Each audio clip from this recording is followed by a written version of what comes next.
لن ينال الله لحومها ولا دماؤها ولكن يناله التقوى منكم كذلك سخرها لكم لتكبروا الله على ما هداكم وبشر المحسنين.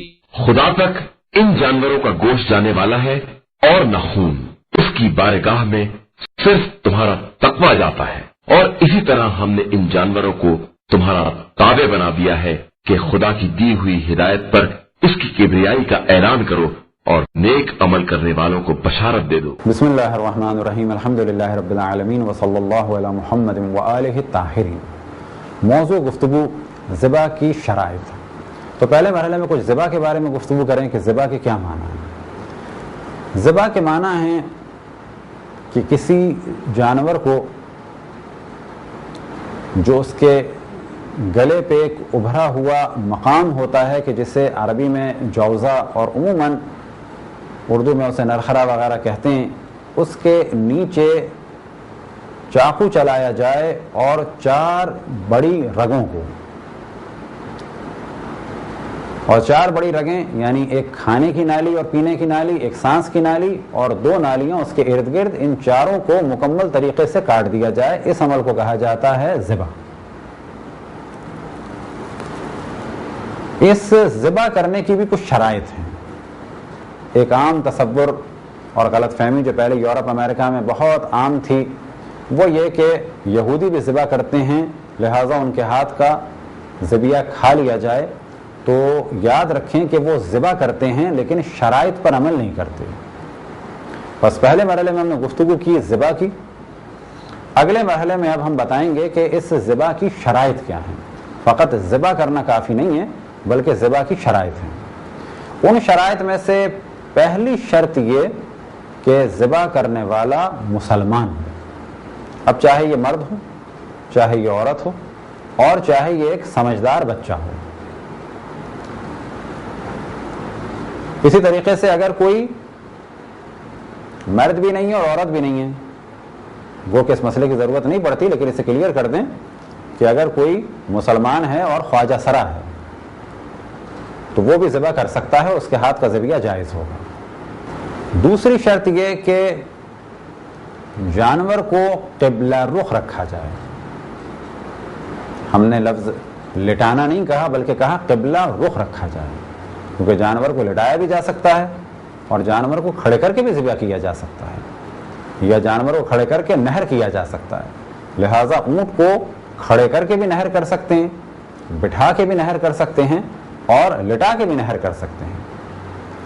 اسی طریقے سے اگر کوئی جانور کنٹرول نہ ہو رہا ہو اور اسے مختلف جگہ سے باندھ کے کھڑا کر کے ذبح کیا جائے تو اس کو بھی اگر قبلہ رخ اس طرح سے کھڑا کر دیں تو اس کو ذبح کر سکتے ہیں. لیکن اگر جانور کو لٹا کے ذبح کیا جا رہا ہے تو فرض کریں کہ یہ جانور ہے اور یہ اس کا سر ہے اور سامنے قبلہ ہے، تو جانور کو اس طرح سے گرانا ہے کہ اس کا یہ دھڑ قبلے کی جانب رہے. بس یہ فرض کریں اس کی ٹانگیں ہیں، ان کو اگر باندھ دیا یا موڑ دیا اس جانب یا اس جانب یا اس طرح سے کسی بھی جانب تو یہ دھڑ اگر اس کا قبلے کی جانب ہے تو اسے کہا جائے گا یہ جانور قبلہ رخ ہے. اب اگر گلے کو گردن کو اس طرح سے اوپر کی جانب کیا تو بھی یہ جانور قبلہ رخ مانا جائے گا. یہ سر اس جانب ہو تو بھی ذبح صحیح ہے اور یہ سر اگر اس جانب ہو تو بھی جانور کا ذبح کیا جانا صحیح ہے.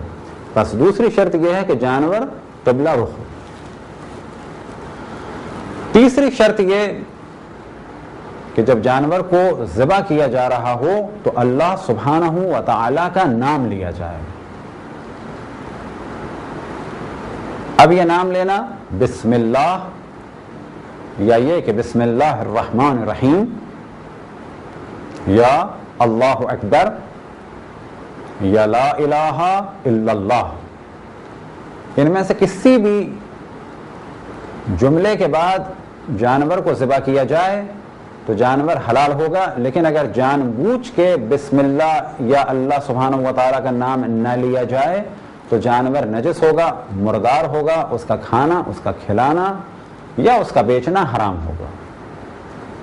اسی طریقے سے شرط ہے کہ آخر وقت تک یعنی مکمل 4 رگیں کٹنے تک اللہ سبحانہ و تعالیٰ کے نام پر باقی رہا جائے.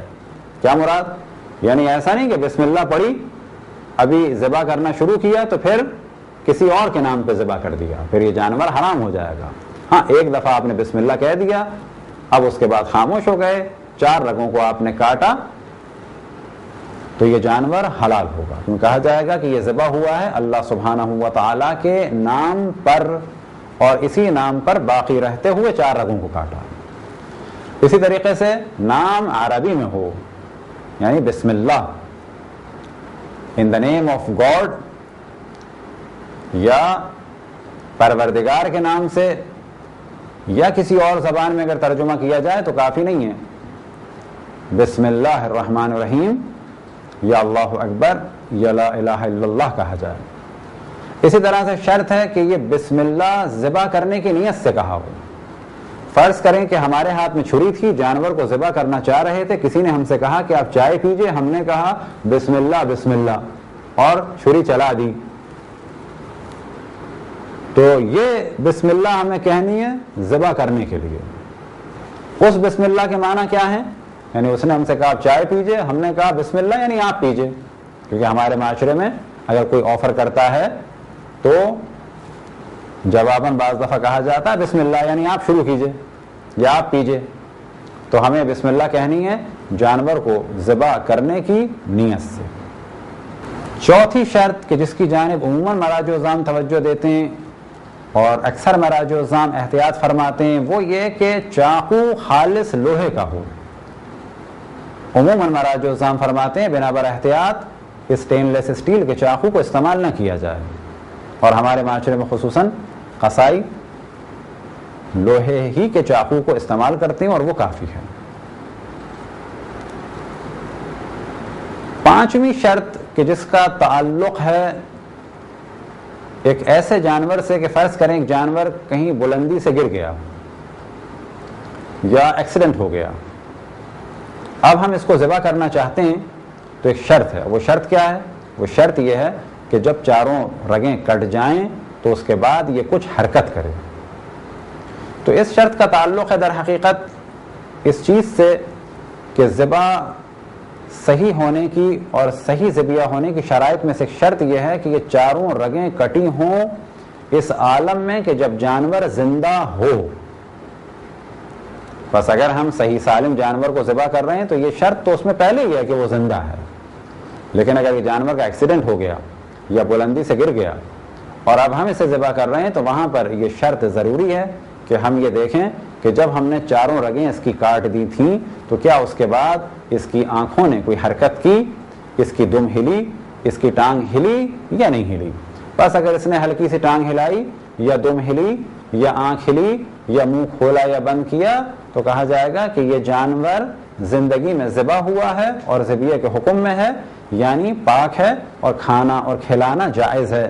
لیکن اگر اس نے حرکت نہیں کی تو یہ جانور مردار ہے اور کھانا اور کھلانا اور بیچنا حرام ہوگا. کچھ شرائط ہیں کہ جن کو ترک نہیں کرنا چاہیے اور عموماً مراجع الزام فرماتے ہیں کہ بنا بر احتیاط انہیں ترک نہ کریں. وہ یہ کہ ذبح کیا جائے نرخرے سے نیچے، یعنی ان کو بالکل واجب ہی سمجھیں اور ترک نہ کریں. نرخرا یا جوزہ کیا چیز ہے؟ یہ ابھرا ہوا حصہ، بس ابھرے ہوئے حصے سے نیچے ذبح کیا جائے، اوپر نہ کیا جائے. اسی طرح سے چاقو اندر داخل کر کے باہر کی جانب 4 رگوں کو نہ کاٹا جائے بلکہ اوپر سے کاٹا جائے. اسی طرح سے احتیاط ہے کہ پیچھے کی جانب سے نہ کاٹا جائے. اسی طرح سے احتیاط ہے کہ جب تک دم نہ نکل جائے اس وقت تک سر کو جدا نہ کیا جائے جان بوجھ کے. لیکن اگر غلطی سے ایسا ہو جائے تو جانور حرام نہیں ہوتا ہے، لیکن یہ بھی بالکل واجب سمجھتے ہوئے کام کریں کہ جانور کی گردن کو جان بوجھ کے الگ نہ کریں. اور اسی طرح سے احتیاط ہے کہ حرام مغز کو، حرام مغز کیا ہے؟ ریڑھ کی ہڈی میں ایک سفید موٹی سی رگ ہوتی ہے، اس کو جان بوجھ کے کاٹا نہ جائے. اور ذبح کی شرائط میں سے ایک شرط یہ کہ جانور کے خون کو بہنے دیا جائے. بس اگر فرض کریں کہیں جانور کو ذبح کیا اور خون بہنے کی وجہ سے جگہ خراب ہو رہی ہے اور پھر اس جگہ کو ٹائٹ اس طرح سے پکڑ لیا جائے تو یہ کام صحیح نہیں ہے. نارمل طریقے سے جانور کے خون کو بہنے دیا جائے. اب کچھ توجہ دلائیں ہم کچھ شرائط کے بارے میں کہ ہم نے عرض کیا کہ قبلے کی جانب جانور ہو, اسی طریقے سے اللہ سبحانہ و تعالیٰ کا نام لیا جائے, اسی طریقے سے چھری لوہے کی ہو. بس اگر چھری لوہے کی نہ ہو اور مجبوری ہو تو لوہے کی چھری کے علاوہ بھی جانور کو ذبح کیا جا سکتا ہے. ایک مسئلہ یہ پیش آ سکتا ہے کہ جانور کو ہم نے قبلہ رخ رکھا اور بعد میں پتہ چلا کہ یہ قبلہ نہیں تھا, تو جانور آیا جائز ہے؟ تو جواب یہ ہے کہ جانور جائز ہے, کیونکہ ہم نے اپنے علم کے مطابق جانور کو قبلہ رخ رکھا تھا. ایک مسئلہ یہ پیش آ سکتا ہے کہ جانور کو ہم نے قبلہ رخ رکھا اور جانور نے اس طرح سے ہاتھ پاؤں مارنا شروع کیے کہ ہم اور مختلف لوگ حواس باختہ ہو گئے اور چھری چلنا شروع ہو گئی تھی, اور اس دوران بے اختیار وہ ہٹ گیا اور ہماری توجہ نہیں رہی اور وہ قبلے سے ہٹ گیا, تو ایسی صورت میں بھی جانور حلال ہے. اللہ سبحانہ و تعالیٰ کا نام ہم لینا چاہ رہے تھے, ہمارا ارادہ تھا, ہمیں علم تھا اس مسئلے کا, اور غیر خداوند تبارک و تعالیٰ کا ہمارا نام لینے کا ارادہ نہیں تھا, لیکن ذبح کرتے وقت بھول گئے یا گھبرا گئے, تو ایسی صورت میں بھی جانور حلال ہے. اسی طرح سے اگر کوئی شخص لا الہ الا اللہ محمد رسول اللہ کہہ دے تو اس کی نیت تھی اللہ سبحانہ و تعالیٰ کا نام لینے کی, تو جانور بالکل صحیح ہے. محمد رسول اللہ اس کی زبان سے نکل گیا تو کوئی حرج نہیں ہے, کیونکہ اللہ سبحانہ و تعالیٰ کا نام لینے کے ذریعے سے ذبح صحیح ہو گیا. لیکن اگر کوئی جان بوجھ کے اللہ سبحانہ و تعالیٰ کا نام نہ لے, اب وہ بے شک یا رسول اللہ یا علی کہے, تو یاد رکھیں کہ جانور مردار مانا جائے گا, حرام مانا جائے گا, نجس مانا جائے گا. اللہ سبحانہ و تعالیٰ کا نام لینا ضروری ہے. ایک سوال یہ پیدا ہوتا ہے, کیا قربانی کرنے سے پہلے کسی خاص دعا کا پڑھنا واجب ہے؟ تو جواب یہ ہے کسی خاص دعا کا پڑھنا واجب نہیں ہے. اللہ سبحانہ و تعالیٰ کا نام لے لیا اور نیت تھی قربانی کی تو یہ قربانی ہو گئی, لیکن بہتر ہے کہ ایک دعا کو پڑھا جائے کہ جو مفاتیح الجنان میں بھی ہے اور ساتھ ہی تحفۃ العوام اور دیگر کتابوں میں بھی موجود ہے. لیکن اگر کسی کو یہ دعا یاد نہ ہو یا یہ دعا اس کے پاس نہ ہو تو فقط اگر وہ بسم اللہ الرحمن الرحیم کہہ دے تو کافی ہے.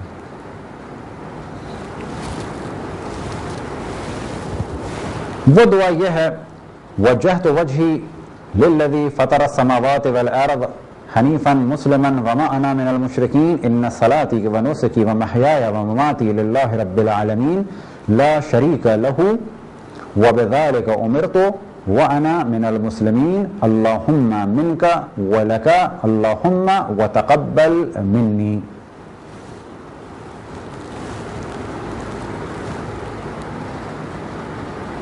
ایک اور خاص مسئلے کی جانب توجہ دلائیں کہ اگر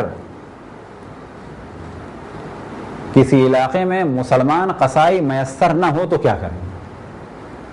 یہ مسئلہ عید قربان سے بھی ریلیٹڈ ہے اور ساتھ ہی عام دنوں میں بھی ذبح سے اس کا تعلق ہے, تو وہ کیا کریں؟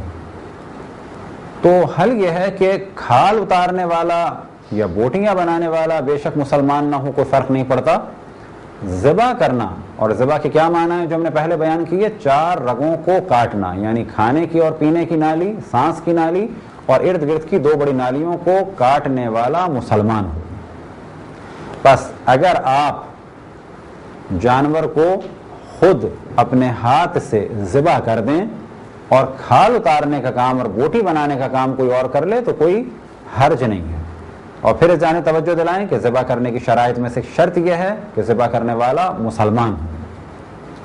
بس بعض دفعہ دیکھنے میں آتا ہے کہ غیر مسلم حضرات پیسہ کمانے کے لیے عید قربان کے ایام میں گھوم رہے ہوتے ہیں, تو اس مشکل سے بچنے کے لیے وہ کہ اگر آپ کو معلوم نہ چلے تو کوئی حرج نہیں ہے, لیکن کوشش کریں کہ ذبح کے مسائل سے آشنا ہوں اور خود اپنے ہاتھ سے جانور کو ذبح کریں, یعنی 4 رگوں کو کاٹیں. اسی طریقے سے جانور کو کوئی بھی پکڑ لے, چھری چلانے کا کام اور اللہ سبحانہ و تعالیٰ کا نام لینے کا کام آپ خود اپنے ہاتھ سے انجام دیں. وصلی اللہ علی محمد وآلہ الطاہرین.